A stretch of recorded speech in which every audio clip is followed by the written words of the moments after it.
Good morning, students. Let's start our chapter 5th, working of institution. यानी कि जो institutions होते हैं, जो संस्थाएं होती हैं, उनका कामकाज, वो अपना कामकाज कैसे करते हैं. First of all overview. सबसे पहले हम क्या देखते हैं? सबसे पहले हम देखते हैं चैप्टर का ओवरव्यू मैंने आपको बताया था क्या होता है. इंट्रो यानी कि किसी भी चीज़ का परिचय. ठीक है, तो सबसे पहले हम जो पढ़ेंगे वो क्या है. Democracy is not just about people electing their rulers. In a democracy the rulers have to follow some rules and procedure. They have to work with an institution. This chapter is about the working of such institution in a democracy. We try to understand this by looking at the manner in which major decisions are taken and implemented in our country.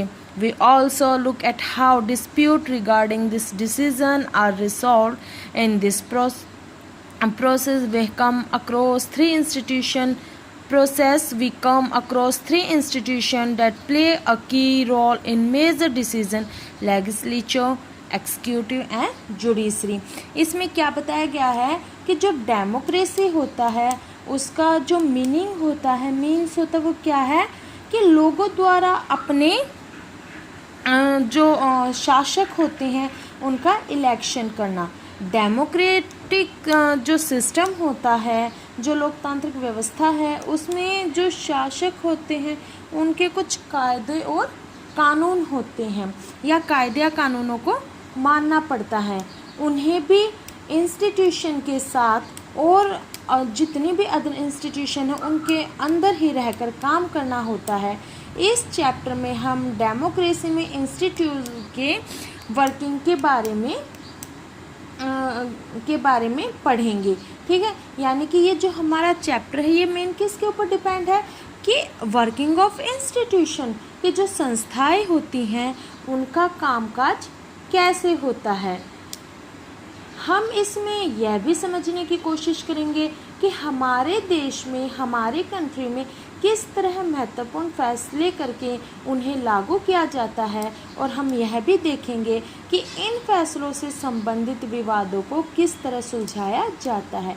इस chapter में हम इन फैसलों में महत्वपूर्ण भूमिका निभाने वालों को, यानी कि इम्पोर्टेंट रोल प्ले करने वालों को, तीन संस्थाएं, तीन इंस्टीट्यूशंस में डिवाइड करते हैं. कौन कौन से हैं? लेजिस्लेचर यानी कि विधायिका, एक्सिक्यूटिव का कार्यपालिका, और जुडिशरी. ठीक है, विधायक जिसे हम हिंदी में बोलते हैं विधायिका, कार्यपालिका में भी न्यायपालिका. ओके, इन सभी के जो रोल होता है इन सभी पे क्या करेंगे, अपना ध्यान केंद्रित करेंगे. You have already read something about this institution in earlier classes. Here we shall quickly summarize those and move on the asking large question. In the case of each institution we ask, what does this institution do? How is this institution connected to other institution? What makes its functioning more or less democratic? इसमें क्या बताया गया कि जो पिछली classes हैं, जो पहले की क्लासेस हैं, उसमें हम इन इंस्टीट्यूशन के बारे में जानकारी हासिल कर चुके हैं. हम यहाँ उनके समरी में वर्णन करके कुछ और जो इम्पोर्टेंट क्वेश्चन है उन पर ध्यान देंगे. हर इंस्टीट्यूशन के संबंध में यह क्वेश्चन करेंगे कि भाई किस तरह के काम करती है, एक इंस्टीट्यूशन दूसरी इंस्टीट्यूशन से कैसे जुड़ी है, इनके कामों को क्या चीज़ कम या ज़्यादा डेमोक्रेटिक बनाती है. The basic objective here is to understand how all these institutions together carry on the work of government. Sometimes we compare this with similar institution in other democratic. In this chapter we take our example from the working of the national level government called central government, union government, or just government of India. While reading this chapter you can think of and discuss example from the working of the government in your state। यानी कि इस chapter में जो हमारा main उद्देश्य होगा वो यह समझना है कि किस तरह इंस्टीट्यूशंस मिलकर गवर्नमेंट का काम करती है। कई बार हम इसकी तुलना दूसरी डेमोक्रेटिक व्यवस्थाओं की इसी तरह इंस्टीट्यूशन से करते हैं। इस चैप्टर में हम नेशनल लेवल की गवर्नमेंट के जो कामकाज हैं उनके उदाहरण देंगे। नेशनल लेवल पर भारत की जो गवर्नमेंट है उसे केंद्र या संघ यानी कि जो उसे यूनियन गवर्नमेंट या सेंट्रल गवर्नमेंट किस आधार पे कहा जाता है। इस चैप्टर को रीड करते हुए पढ़ते हुए अपने स्टेट की जो गवर्नमेंट है उसके जो वर्किंग है उसके जो कामकाज है उनके एग्जाम्पल पे भी हमारी एक नज़र होगी। नेक्स्ट टॉपिक जो हमारा है वो है how is a major policy decision taken. ठीक है, यानी मे बी आप सभी को ओवरव्यू पता चला होगा। ओवरव्यू में क्या है कि किस तरह से डेमोक्रेटिक में लोग अपने जो शासक हैं उन्हें चुनते हैं। ठीक है, उनके बाद जो इंस्टीट्यूशन है जैसे कार्यपालिका, न्यायपालिका, विधान पालिका, ये सभी अपने काम किस तरह से करते हैं, इनके क्या क्या काम है और किस काम के आधार पे जो गवर्नमेंट है उसे सेंट्रल और स्टेट गवर्नमेंट कहा जाता है। ठीक है, अब नेक्स्ट जो हमारा टॉपिक है वो है how is a major policy decision taken. यानी कि जो प्रमुख फैसले होते हैं वो कैसे लिए जाते हैं। ठीक है, मेजर पॉलिसीज़ के जो फैसले होते हैं वो कैसे किए जाते हैं।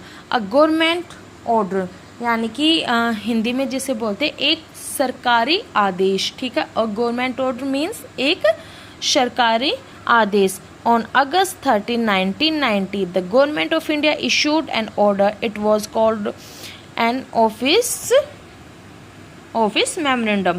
Like all government orders, it had a number and is known by that 0OM number 36012/31/90 East SCT, dated 13/8/1990. The Joint Secretary and officer in the Department of Personnel and Training in the Ministry of Personnel, Public Grievance and Pension signed the order। यानी इसका मतलब क्या है कि 13 अगस्त 1990 को के दिन जो इंडियन गवर्नमेंट है उन्होंने एक ऑर्डर जारी किया, एक ऑर्डर पास किया। इसे क्या कहा जाता है, ऑफिस मेमोरेंडम, यानी कि इसे कार्यकाल ज्ञापन कहा गया। सभी जो सरकारी आदेशों की तरह इस ज्ञापन पर भी एक संख्या थी। यह आदेश उसी संख्या से माना जाता है। OM नंबर 36012/31/90 जो काम करने की जनशक्ति और पेंशन मंत्रालय के कार्मिक एवं प्रशिक्षण विभाग के एक संयुक्त सचिव ने इस आदेश पे साइन किए। यह छोटा सा आदेश मुश्किल से एक पन्ने का था। अगर आप इसे देखेंगे तो यह एक वैसा ही आम सर्कुलर या नोटिस लगेगा जैसे आपने स्कूल में देखे होंगे। Okay, it was quite short, barely one page. It looked like an ordinary circular of notice that you may have seen in school. The government issue hundred of order every day and different matters and become a source of controversy for several years. Let us see how the decision was taken and what happened later। यानी क्या है, ये एक आम ऐसा circular लगेगा, ऐसा notice लगेगा जैसे आप अपने स्कूल में देखे होंगे। गवर्नमेंट हर रोज 100 आदेश जारी करती है, लेकिन यह ऑर्डर बहुत महत्वपूर्ण था और कई सालों तक विवाद का कारण बना रहा। आइए देखें कि यह निर्णय किस तरह लिया गया और इसके बाद क्या हुआ। ठीक है, What happened later? This order announced a major policy decision. It said that 27% of the vacancy in civil posts and service under the government of India are reserved for the socially and educationally backward classes. यह एक सरकारी आदेश था. इस आदेश में किस चीज़ का फैसले की घोषणा की गई कि इसमें कहा गया था कि इंडियन गवर्नमेंट की सभी गवर्नमेंट पदों पे, सरकारी पदों पर, सेवाओं में यानी सिविल सर्विसेज में 27% जो जगह है, जो वैकेंसी है, वो किस पे, एजुकेशन दृष्टि से जो पिछड़े हुए वर्ग थे यानी जो आरक्षित थे, जिसे हम SC ST कहते हैं, उन सभी के लिए आरक्षित होंगी. SCBC is another name for all those people who belong to caste that are considered backward by the government. फिर क्या कहा गया था इसमें कि अब तक जिन जाति समूहों को सरकार पिछड़ा मानती थी, उन्हीं का एक और नाम SEBC, socially and educationally backward classes है, ये रखा गया है. अब तक नौकरी में आरक्षण का लाभ केवल अनुसूचित जाति और जनजातियों को ही मिल रहा था. ठीक है. The benefit of job reservation was still then available only to scheduled caste and scheduled tribes. Now a new third category called SCBC was introduced. Only persons who belong to backward classes were eligible for this quota of 27% jobs. Other could not competitive for these jobs. ठीक है. मैंने आपको पहले भी बताया कि अब तक जो जॉब थी उनमें रिजर्वेशन का जो बेनिफिट था वो केवल किन्हें मिल रहा था, शेड्यूल कास्ट या शेड्यूल ट्राइब्स को ही मिल रहा था. लेकिन अब SCBC, ठीक है, जो मैंने आपको क्या बताया था, socially and educationally backward classes, जिसे हिंदी में बोला जाता है सामाजिक और शैक्षिक दृष्टि से पिछड़े वर्गों के लिए. ठीक है. ये क्या थी, तीसरी रिजर्वेशन ट्राइब कैटेगरी बनाई गई थी, थर्ड कैटेगरी बनाई गई थी. इसमें क्या था कि जो 27% है वो इनके लिए अलग से एक कोटा तैयार किया गया था और अन्य जो लोग थे इनमें 27% नौकरियों के लिए प्रतियोगिता नहीं कर सकते थे. ठीक है. उसके बाद जो हमारा टॉपिक है वो है द डिसीजन मेकर्स, यानी निर्णय करने वाले. who decide to issue this memorandum. Clearly such a big decision could not have been taken by the person who signed that document. जो इसमें जो मेमोरेंडम था यानी जो उन्होंने आदेश जारी किया था उस पे फैसला किसने किया, अकेले उस व्यक्ति ने इतना बड़ा फैसला नहीं किया होगा जिसके साइन इस ऑर्डर पर थे. वह अपने मंत्री द्वारा, अपने मिनिस्टर द्वारा दिए गए निर्देशों को लागू करने वाला एक अधिकारी था. ठीक है. The officer was merely implementing the instruction given by the Minister of Personnel, Public Grievance and Pensions, of which the department was a part. We guess that such a major decision would have involved other major functionaries in our country. इसमें मैंने आपको क्या बताया कि जिसके sign हैं वो अकेले इस फैसले को पास नहीं कर सकता, वो अपने मंत्री का जो इंस्ट्रक्शन होते हैं, मिनिस्टर का जो इंस्ट्रक्शन होते हैं उन्हें लागू करने वाला एक अधिकारी होता है. जो ट्रेनिंग इंस्टीट्यूट होते हैं उनके मंत्री ने भी यह खुद निर्णय नहीं किया होगा. इससे आप अनुमान लगा सकते हैं कि इतने बड़े निर्णय में देश के सभी प्रमुख जो ऑफिसर्स होते हैं वो शामिल रहते हैं. आपने अपनी जो पीछे की क्लासेस है, you have already read in the previous classes about some of them. Let us go over some of the main points that you covered them. यानी कि जो आपकी पिछली क्लासेस हैं उनमें भी आपने इसके बारे में पढ़ लिया होगा. एक बार हम फिर से इन सभी जो इम्पोर्टेंट पॉइंट्स हैं उन्हें कवर करते हैं, उन पे एक नज़र डालते हैं. ठीक है. फर्स्ट जो हमारा पॉइंट है वो है president is the head of the state and is the highest formal authority in the country. जो प्रेसिडेंट होता है वो क्या होता है, हेड होता है स्टेट का, ठीक है, head of the state and the highest formal authority in the country, और एक औपचारिक रूप से देश का सबसे बड़ा अधिकारी होता है। Prime minister is the head of the government and actually exercise all government powers. He takes most of the decision in the cabinet meeting. जो प्राइम मिनिस्टर होता है वो गवर्नमेंट का प्रमुख होता है, हेड होता है, और दरअसल गवर्नमेंट की ओर से अधिकांश ऑफिसर्स को इस अधिकारों का इस्तेमाल यही करता है, ठीक है। Parliament consists of the President and two houses, Lok Sabha and Rajya Sabha. The Prime Minister must have the support of a majority of Lok Sabha members. प्रधानमंत्री जो प्राइम मिनिस्टर होता है उसकी सिफारिश पे प्रेसिडेंट मंत्रियों को नियुक्त करता है। इनमें बनने वाले मंत्रिमंडल की बैठकों में ही राजकाज से जुड़े अधिकारियों का निर्णय लिया जाता है, ठीक है। संसद में जो राष्ट्रपति के दो सदन होते हैं जिसे हम बोलते हैं, दो हाउस होते हैं, लोकसभा और राज्यसभा। प्रधान जो प्राइम मिनिस्टर होता है वो क्या करता है कि जो लोकसभा के सदस्य होते हैं उनका बहुमत का समर्थन हासिल होना जरूरी होता है, ठीक है। प्राइम मिनिस्टर को लोकसभा के जितने भी मेंबर्स होते हैं उनकी मेजॉरिटी होना जरूरी, उनका बहुमत होना जरूरी है।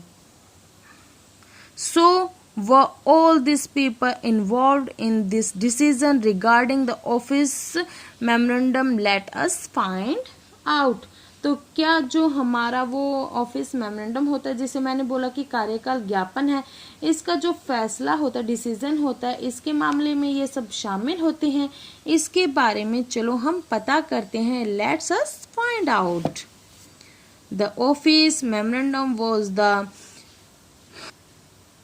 The office memorandum was the culmination of a long chain of events. यह एक सरकारी आदेश एक लंबे घटना चक्र का परिणाम होता है। The government of India had appointed the second backward classes commission in 1979. Bharat सरकार ने यानी इंडियन गवर्नमेंट ने 1979 में जो सेकंड बैकवर्ड क्लासेस कमीशन गठित किया था, ठीक है। It was headed by BP Mandal. इसके जो अध्यक्ष थे वो कौन थे, बीपी मंडल, और इन्हीं के कारण hence it was popularly called the Mandal commission, और इन्हीं के कारण इन्हें आमतौर पर मंडल आयोग कहते हैं, मंडल कमीशन कहते हैं।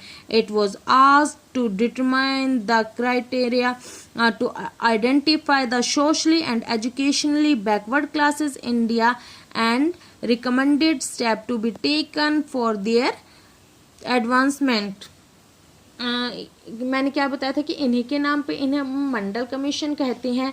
इसे इंडिया में सोशल और एजुकेशन की दृष्टि से जो पिछड़े वर्ग थे, जो शेड्यूल कास्ट थी, उनकी पहचान के लिए मापदंड तय करने और उनका पिछड़ापन दूर करने के उपाय बताने का जिम्मा सौंपा गया था, ठीक है। The commission gave its report in 1980 and made many recommendation. इन्होंने इसकी जो रिपोर्ट्स थी वो 1980 में दी थी और सिफारिश की थी, ठीक है। One of these was that 27% of government jobs be reserved for the socially and educationally backward classes. The report and recommendation were discussed in the parliament. पिछड़े वर्गों के लिए सरकारी नौकरियों में सोशल और एजुकेशन की दृष्टि से पिछड़े वर्गों के लिए 27% आरक्षण देना, इस रिपोर्ट और इसकी सिफारिशों पे संसद में चर्चा हुई थी। For several years, many parliamentarians and parties kept demanding the implementation of the commission recommendation. इसके बाद कई वर्षों तक काफ़ी पार्टी और संसद ने इसे लागू करने की मांग करते रहे और फिर 1989 में लोकसभा इलेक्शन हुआ और जनता दल ने अपने चुनाव घोषणा पत्र में वादा किया था कि वह सत्ता आने पर वह मंडल कमीशन की सिफारिशों को लागू करेगा। ठीक है। For several years, many parliamentarian party kept demanding the implementation the commission recommendation.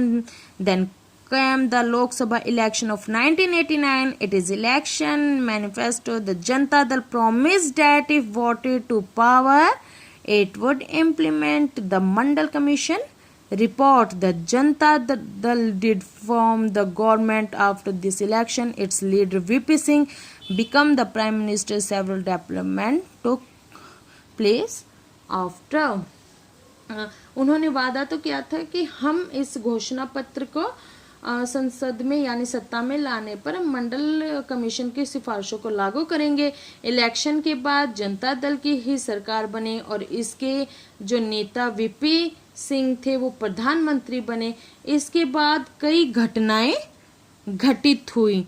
ठीक है।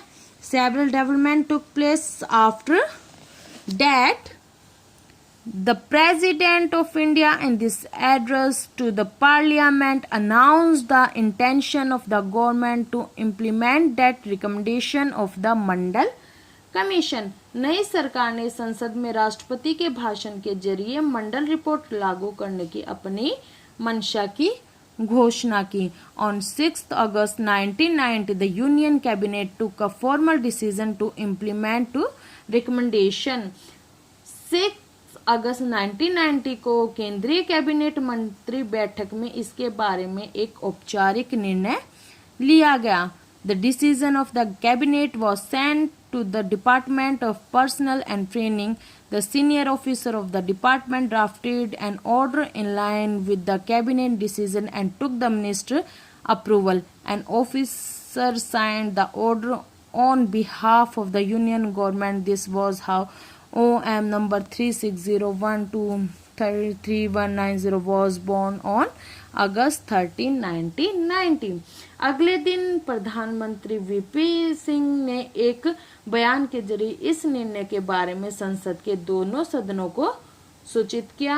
कैबिनेट के फैसले को प्रशिक्षण विभाग को भेज दिया गया। विभाग के जो बड़े अधिकारी थे, ऑफिसर थे, उन्होंने कैबिनेट के निर्णय के डिसीजन के मुताबिक एक आदेश तैयार किया और मंत्री की स्वीकृति केंद्रीय सरकार की तरफ से ली। एक अधिकारी ने उस आदेश पर हस्ताक्षर किए और इस तरह 13 अगस्त 1990 को OM नंबर 3601233190 तैयार हो गया। For the next few months, this was the most hotly debated issue in the country. Newspapers and magazines were full of different views and opinion on the issue. अगले कुछ महीनों तक यह देश का सबसे ज्यादा चर्चित मुद्दा बना रहा। सभी न्यूज़पेपर मैगजीन्स में इस मुद्दे पर तरह तरह के व्यूज आते रहे और डिबेट होते रहे। It led to widespread protest and counter protest. इस पर इनमें कुछ प्रदर्शन होते रहे, कुछ काउंटर्स होते रहे। इनमें से कुछ काफी खतरनाक भी हो गए थे। ठीक है, जिसे हम सम ऑफ विच व वायलेंट, जिसे हम हिंसक बोलते हैं। People reacted strongly because this decision affected thousands of job opportunities. Some felt that existence of inequalities among people of different castes in India necessitated job reservation. They felt this would give a fair opportunity to those communities who so far had not adequately been represented in government employment. इसके बाद मैंने आपको बताया कि काफ़ी ऐसे भी मुद्दे थे जो हिंसक होते रहे, प्रदर्शन थे। इनमें नौकरियों में हजारों अफसर प्रभावित होने वाले थे, इसलिए लोगों की प्रतिक्रियाएं बहुत तीखी थी। कुछ लोगों का मानना था कि भारत में विभिन्न जातियों के बीच असमानता के कारण ही नौकरियों में रिजर्वेशन जरूरी है। उनका मानना था कि इससे उन लोगों को बराबरी पर आने का मौका मिलेगा जिनको गवर्नमेंट जॉब्स में अभी तक उचित प्रतिनिधित्व नहीं मिला है। Others felt that this was unfair as it would deny equality of opportunity to those who did not belong to backward communities. दूसरे पक्ष के लोगों का मानना था कि इस निर्णय से जो पिछड़े वर्ग के नहीं हैं उनके अवसर छिनेंगे। The would be denied job even though they could be more qualified. जो अधिक योग्यता होने पर भी उनको नौकरियां नहीं मिलेंगी। जो भाई क्वालिफाई कर सकते हैं, जिनमें योग्यताएं हैं, उन्हें नौकरी नहीं मिलेगी। Some felt that this would prepare caste feeling among people and hamper national unity. In this chapter, we won't discuss whether the decision was good or not. We only take this example to understand how major decisions are taken and implemented in the country. मैंने क्या बताया, जो योग्य हैं उनको नौकरियां नहीं मिलेंगी। कुछ लोगों का मानना था कि इससे जातिवाद बढ़ेगा जिससे देश की प्रगति और एकता पर असर होगा। यह निर्णय अच्छा था या नहीं, इस चैप्टर में हम इस बारे में बात नहीं करेंगे। हम इस एग्जाम्पल को यहाँ सिर्फ यह समझने के लिए बता रहे हैं कि देश के जो प्रमुख मेन डिसीजन है वे कैसे लिए जाते हैं और उन्हें कैसे लागू किया जाता है। Who resolved this dispute? फिर इस विवाद का निपटारा किसने किया? You know that the Supreme Court and High Court in India settled dispute arising out of governmental decision. आप जानते हैं कि सरकारी निर्णय से उठने वाले विवादों का निपटारा सुप्रीम कोर्ट और हाई कोर्ट करते हैं। तो मैंने आपको क्या बताया था कि you know that the supreme court and the high court in India settle dispute rising out of the governmental decision. यानी कुछ इस तरह के डिस्प्यूट होता है तो उन विवादों का निपटारा कौन करता है? हाई कोर्ट और सुप्रीम कोर्ट करते हैं। Some person and association oppose to this order filed a number of cases in the court.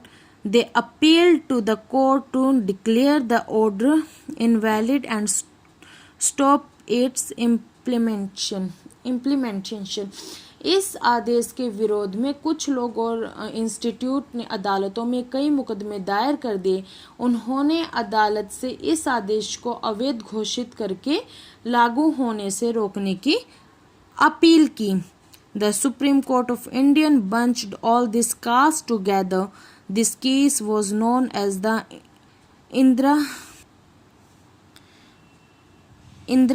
Sahani and other versus Union of India case. Bharat के जो सुप्रीम कोर्ट थे उन्होंने इन सभी मुकदमों को एक साथ जोड़ दिया। इस मुकदमे को इंदिरा सहानी एवं वर्सेस इंडियन गवर्नमेंट मामला कहा जाता। Versus union of Indian case. 11 जजेस of the supreme court heard argument of both sides by a majority. The Supreme Court judges in 1992 declared that this order of the government of India was valid. कि मैंने क्या बताया कि इन्होंने सभी मुकदमों को एक साथ जोड़ दिया और इस मुकदमे को Indira Sahani versus union of Indian cases का नाम दे दिया गया। ठीक है। सुप्रीम कोर्ट में 11 जजेस ने दोनों पक्षों की दलीलें सुनी और उन्होंने 1992 में मेजॉरिटी से फैसला किया कि इंडिया गवर्नमेंट का यह आदेश अवैध नहीं है, यानी अनवैलिड नहीं है। ठीक है, वैलिड है। At the same time the supreme court asked the government to modify original order. It said that well-to-do person among the backward classes should be excluded from the getting the benefit of reservation. Accordingly, the Department of Personnel and Training issued another office memorandum and September 8 September 1993. The dispute thus came to an end and this policy has been followed since then. उन्होंने 1992 में majority से फैसला किया और कहा कि जो India government है इनका फैसला वैलिड है, इनवैलिड नहीं है, लेकिन सुप्रीम कोर्ट ने गवर्नमेंट से उसके मूल आदेशों में कुछ चेंजेस करने को कहा। उसने कहा कि जो शेड्यूल कास्ट हैं उनकी अच्छी स्थिति वाले लोगों को रिजर्वेशन का लाभ नहीं मिलना चाहिए। उसी के मुताबिक 8 सितंबर 1993 को उन्होंने training personal and department of personal and training issued another office memorandum. ठीक है, यानी कि जो ट्रेनिंग मंत्रालय थे उन्हें एक आदेश जारी किया। यह विवाद सुलझ गया और तभी से इस नीति पर, इस पॉलिसी पर अमल हो रहा है। ठीक है, नेक्स्ट टॉपिक है हमारा need of political institution. We have seen one example of how government workers governing the country involves various such as activity. For example, the government is responsible for ensuring security of the citizen and providing facility for education and health to all. It collects taxes and spend the money those raised of administration, defense and development programs. अब हम जो next topic कर रहे थे वो क्या कर रहे थे, नीड फॉर पॉलिटिकल इंस्टीट्यूशन। ठीक है, जो ये इंस्टीट्यूशंस होते हैं, जो पॉलिटिकल इंस्टीट्यूशन होते हैं, इनकी आवश्यकताएं क्यों होती हैं, इनकी नीड क्यों होती है। हमने एक एग्जाम्पल में देखा कि सरकार कैसे काम करती है। किसी देश को चलाने में इस तरह की कई गतिविधियां शामिल होती है। मिसाल के तौर पे हम कह सकते हैं कि सरकार पर नागरिकों की सुरक्षा सुनिश्चित करने और सबको शिक्षा एवं स्वास्थ्य सुविधाएं मुहैया कराने की जिम्मेदारी होती है। टैक्स, वह टैक्स इकट्ठा करती है और इसे सेना, पुलिस तथा विकास कार्यक्रम जो डेवलपमेंट प्रोग्राम्स होते हैं उन पे खर्च करती है। वह विभिन्न अन्य प्लान्स बनाकर उन्हें लागू करती है। कुछ व्यक्तियों को इन एक्टिविटीज़ को चलाने के लिए फैसला करना होता है, कुछ लोगों को इन्हें लागू करना होता है। अगर इन फैसलों या फिर लागू करने में कोई विवाद उठता है तो यह तय करने वाला भी कोई होना चाहिए कि क्या सही है और क्या गलत है। सबके लिए यह जानना भी जरूरी है कि कौन किस काम को करने के लिए जिम्मेदार है। यह भी जरूरी है कि भले ही कुछ पोस्ट पर बैठे लोग बदल जाए, लेकिन ये एक्टिविटीज़ जारी रहती हैं। ठीक है, इसके बाद हमने पढ़ा कि the constitution of any country lays down basic rules on the power and functions of each institutions. In the example about we several such institution of work. ठीक है, किसी भी देश के कॉन्स्टिट्यूशन में प्रत्येक संस्था के अधिकारियों और कार्यों के बारे में विभिन्न तरह के नियम लागू किए जाते हैं। दिए गए एग्जाम्पल में हम इस तरह की अनेक इंस्टीट्यूशन को काम करते देखते हैं। ठीक है, in the example above we saw several such institution at work. First, the prime minister and the cabinet are institution that takes are important policy decision. प्रधानमंत्री और कैबिनेट ऐसे इंस्टीट्यूशन हैं जो सभी महत्वपूर्ण नीतिगत फैसले करती है। The civil servant working together are responsible for taking steps to implement the ministers decision. मंत्रियों द्वारा दिए गए फैसले को लागू करने के उपायों के लिए एक निकाय के रूप में नौकरशाह जिम्मेदार होते हैं। Supreme court is an institution where dispute between citizen and the government are finally settled. सर्वोच्च न्यायालय वह संस्थाएं हैं जहां नागरिक और सरकार के बीच विवाद सुलझाए जाते हैं। Can you think of some other institution in this example? What is their rule? क्या आप इस एग्जाम्पल से अन्य जो दूसरे इंस्टीट्यूशंस होते हैं उनके बारे में सोच सकते हैं। व्हाट इज़ देयर रोल, उनका रोल क्या होता है। Working with institution is not easy. Institution involves rules and regulation. This can bind the hand of leaders. Institution involves meeting committees and routines.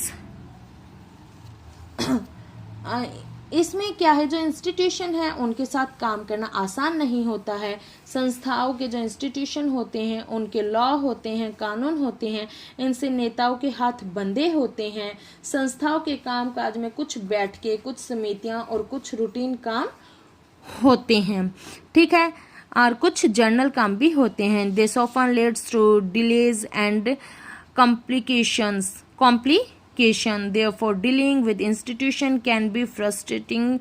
One might feel that it is much better to have one person take all decision without any rule, procedure and meeting. ठीक है, इनमें कुछ सामान्य routine भी होता है, इसके कारण अक्सर काम में देरी और परेशानियां होती हैं। इसलिए इंस्टीट्यूशन के साथ कामकाज में परेशानी महसूस की जा सकती है। ऐसे में कोई सोच सकता है कि एक ही व्यक्ति सारे फैसले ले तो ज़्यादा बेहतर होगा। कायदे, कानून और बैठकों की क्या ज़रूरत होती है। ठीक है, समझ आए यहाँ तक। इसके बाद है some of the delay the complication introduced by institution are very useful. They provide an opportunity for a wider set of people to be consulted in any decision. Institution make difficulty to have a good decision taken very quickly, but they also make is equally difficult to rush through a bad decision. That is why democratic government insist on institution. इसमें किसी भी फैसले के पहले अनेक लोगों से राय विचार करने का फैसला लिया जाता है। ठीक है, इसके बाद इंस्टीट्यूशन के कारण एक अच्छा फैसला करना आसान नहीं होता, लेकिन इंस्टीट्यूशन बैड डिसीजन भी जल्दी से ले पाना मुश्किल बना देती है। इसी कारण जो डेमोक्रेटिक गवर्नमेंट होती है वो इंस्टीट्यूशन पे जोर देती है। ठीक है, that is why democratic government insist on the institution. ये बेटा हमारा फर्स्ट टॉपिक था, 5th चैप्टर का फर्स्ट टॉपिक। ठीक है, क्या था? How is major policy decision taken. हमारा जो सेकंड टॉपिक है पार्लियामेंट यानी कि संसद, वो हम करेंगे नेक्स्ट वीडियो में। ठीक है, आई होप आपको सभी को समझ आया होगा।